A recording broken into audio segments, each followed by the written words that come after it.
ہم امام حسین کو یاد کرتے ہیں تو ہم انسانیت کے اس شخص کو، اس علمبردار کو یاد کرتے ہیں جس نے اپنی قربانی دے کر انسانیت کو بچانے کا کام کیا۔ امام حسین نے اپنے پورے پریوار کی قربانی دی، لیکن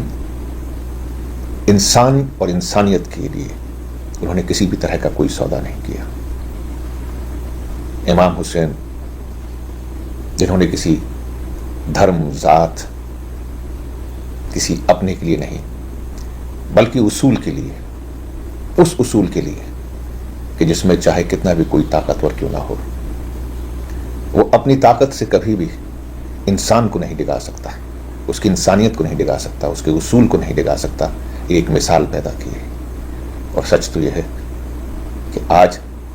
دنیا میں ہم جاتے ہیں تو وہ نام جو اس دن اپنے آپ کو بہت طاقتور سمجھتا تھا، جو اپنے آپ کو بادشاہ سمجھتا تھا، جس کی لاکھوں کی فوج تھی، جس نے جنگ میں خون خرابہ کر کے، قتل و غارت کر کے یہ سوچا تھا کہ دنیا میں وہ سب سے طاقتور مانا جائے گا، لیکن آج اس کا کوئی نام لینے والا نہیں، اس کے نام سے کوئی اپنے آپ کو جوڑنے والا نہیں۔ اور آج یہاں سوال حسین کا آتا ہے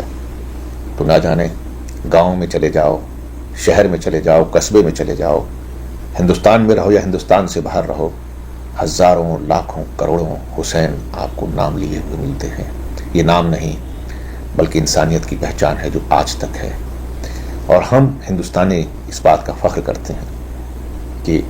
ہندوستان کی ہواؤں کے لیے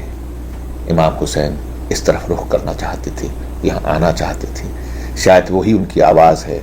شاید وہی ان کی چاہ ہے، اور وہی چاہت ہے جس کی وجہ سے آج گاؤں گاؤں میں چلے جاؤ تو خاص کر محرم کے زمانے میں ہمیں امام حسین کے بارے میں اس کو یاد کرنے والوں کی تعداد نظر آتی ہے، لوگ نظر آتے ہیں، ہندو نظر آتے ہیں، مسلمان نظر آتے ہیں۔ اور میں اپنے آپ کو بہت خوش نصیب محسوس کر رہا ہوں کہ مجھے یہ شرف حاصل ہوا ہے۔ شکریہ۔